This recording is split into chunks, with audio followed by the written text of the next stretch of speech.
काल कुठल्या सभेमध्ये हा विरोधक बोलला, त्याच्या पोटामध्ये काय दुखतंय आता,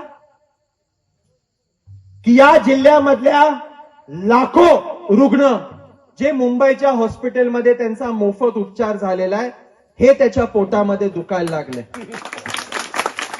म्हणजे दुर्दैव आहे, या जिल्ह्याचं दुर्दैव आहे की माझी माता भगिनी, माझा वडीलधारी, समजा त्याला साधं खर्चटलं तरी मल्हार पाटील त्याला त्याच्या गावापासून हॉस्पिटलमध्ये सोय करून परत गावामध्ये पोच करण्याची सोय करतात.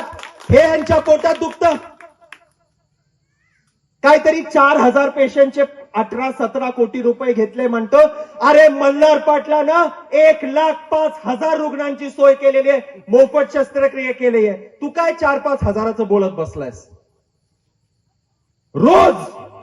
रोज या धाराशिव जिल्ह्यातले माझे मायबाप 200 ते 250 रुग्ण हे मुंबईला जातात रोज. हे तुमच्या पोटात दुखतं,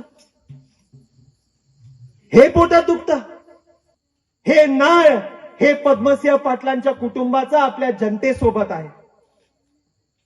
हे काय उपकाराचा विषय नाही, हे आत्मीयतेचा, लोकांसाठी असणारं प्रेम आहे हे. आणि हा काय मल्हार पाटील त्याच्या पुढच्या 50 पिढ्या पण हे आपल्या लोकांसाठी करत राहणार. ह्याच्यामध्ये तू एवढं पोटामध्ये तुझं दुखणं आहे मला मान्य आहे, कारण काय 4 जूनला तू किती मतानं पडणार आहे हे तुझ्या रात्री रोज डोक्यामध्ये असतं. आणि म्हणून मला एवढंच सांगायचं, आपण सर्व एक कुटुंब आहोत.